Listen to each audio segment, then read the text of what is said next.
Thanksgiving is over, which means whether you like it or not, the holiday shopping season is a go. If you are looking for a gift for a Blackhawks fan in your family or circle of friends, or even just yourself, trust me, it's fine to get yourself something during these holiday shopping sessions.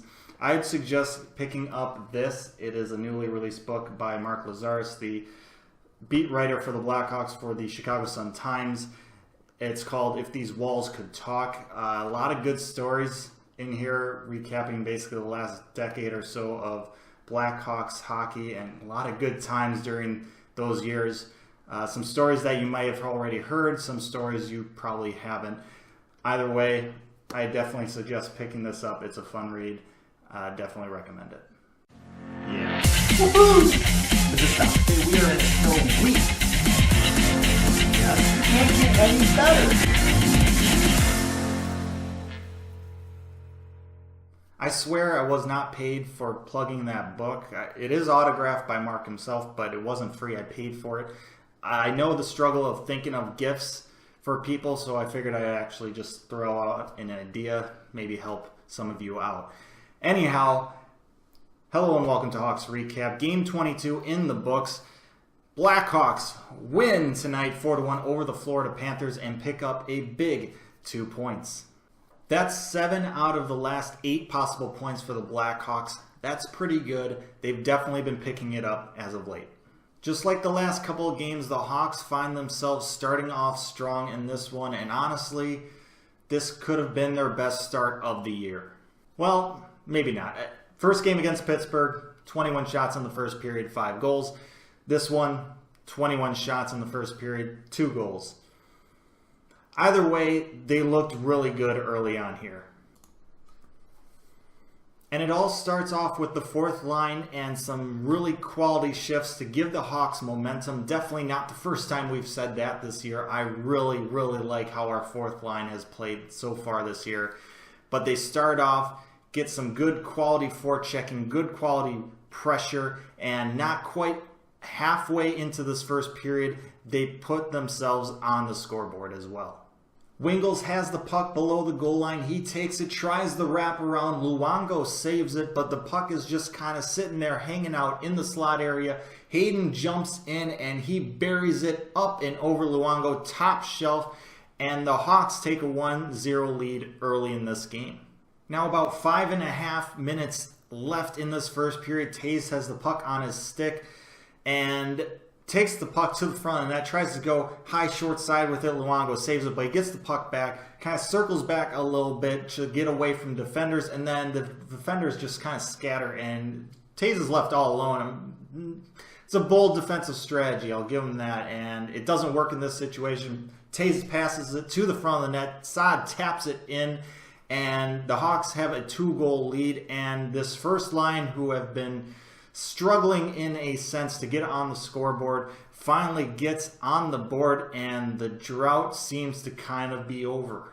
Now, to be fair to the first line, to be fair to Toews, Saad, Panic, they haven't been playing bad. They haven't been playing poorly. They've been doing a lot of good things. They've been playing some good hockey, but they just haven't been producing on the scoreboard. And for players like these guys, that's what they get paid to do. They get paid to put points on the board, and from there, that puts points in the standings. So even though they've been playing well, the lack of goals, lack of points has been really frustrating.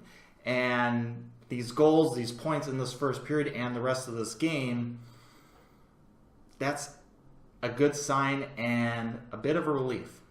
Schmaltz gets called for a penalty late in this first period, and it's a chance for the Panthers to get right back into this game. They've been outshot 21-7 in this first period, but if they get a goal on this power play, that difference really doesn't mean a whole lot. And thankfully the Hawks PK unit steps up once again and kills off the penalty to end the period, and the Hawks go into the first intermission up 2-0. Now, when you outshoot a team 21-7, or by a large margin, not necessarily 21-7, and it's in their building, and even though that building might be filled with 60% of visiting fans, you can expect that home team to push back quite hard in the next period, because that's a little bit embarrassing and they don't want to show that in front of even 40% home crowd. The Panthers had some good looks on the power play at the end of the first period, but the Hawks PK unit and Crow shut them down. They had a carryover, and they used that carryover in the second period to really get momentum going on their side, get some jump to their game, and try and get back into this one. About a minute into the second period, just after the power play ends for the Panthers go into the Hawks offensive zone. Schmaltz is back checking. He lifts up the stick, tries to pickpocket the puck carrier, but isn't able to possess the puck after that. It ends up kind of being like a drop pass for McCann. McCann takes it in, and he's basically all alone. He's got all day to shoot, and he does. Crawford a little bit off his angle, and it bites him. The puck gets past him on the glove side, and the Panthers, after getting outshot 21-7 in the first period, have cut the lead down to 2-1. And speaking of pushback, Panthers out shooting the Hawks 10-1 in the first half of this second period. Hawks, let's get back to that first period. We don't want that to be the only period we play tonight. About 7 minutes into the second period, Patrick Kane says, "I got you, fam." He takes the puck, great pass from Toews to get it over to him. He kind of dangles a little bit, kind of stick handles, gets himself some room, some freedom, gives himself some time. Right side by the dot, he kind of sneaks in just a little bit and snipes it past Luongo. I still don't really know how this puck goes in. It was short side and somehow squeaked through.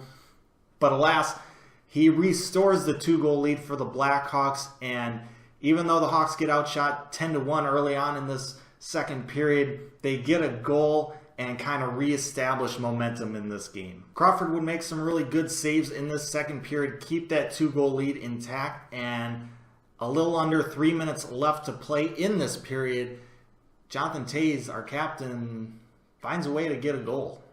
And by find a way to get a goal, I mean, oh, there's a puck in the air. I'm just going to throw my stick at it and whack at it and see what happens. 99 times out of 100, that puck doesn't come close to going in the back of the net. But this is that one time it finds a way to squeak by Luongo 5-hole. And the Hawks have increased their lead to 4-1. So the Hawks get outshot 19-10 in the second period, but they still actually increase their lead in the period. Sure, why not? Hockey's fun. The Hawks would get outshot in the third period as well, 12-8 in that one, but that was more of a shutdown kind of defensive period for the Hawks, not trying to blow another 4-1 lead this season, especially with the Panthers pushing, trying to cut that lead down. Hawks just playing smart. They would still attack, so they weren't completely turtling. They were still attacking, trying to score a goal, trying to really put that game out of reach, but they weren't taking too aggressive of chances. They were just making sure the puck kind of got out. Now, Panthers had a power play, and they had some really good looks. Crawford made some huge saves in this third period. Penalty kill unit ends up going 2 for 2 for the Hawks. Another solid game for that unit. Power play unit, however, goes 0 for 1. It didn't look very good. That's all I'm going to really say about that one. But the Hawks find a way to hang on to a 4-1 lead and win and grab 3 out of 4 points in the state of Florida. Now, this was a big 2 points, a big victory for the Hawks, not only because it was against a Panthers team that the Hawks really should beat, but the NHL, there's no guarantees. You still have to go out and prove it on the ice, and the Hawks did that. But mostly because of the slate of games coming up for the Hawks, they have 5 games in 7 days. They have to play the Ducks, the Predators, the Stars twice, and the Kings. Those are 5 games against 5 quality opponents. Well, 4 if you don't want to count the Stars twice. But this is going to be a tough stretch for the Hawks. This is really going to test them quite a bit. How are you feeling about this upcoming about a week of games? Part of me, a little worried. But most of me is pretty optimistic because I feel like our scoring lines have broken out of their slump just at the right time. So that's what I think. But I do want to hear your thoughts on these upcoming games down in the comments below. Let me know. And with that, thank you so much for watching this episode of Hawks Recap. I really hope you enjoyed it. Let me know your thoughts on the game and the team's performance down in the comment section below. Like, share, subscribe, do those YouTube things if you so choose to. Also, don't forget to pick up this book if you're looking to gift something to a Hawks fan in your life, of course, if you want to. But most importantly, make sure to stay safe, make good decisions, and I'll see you next time.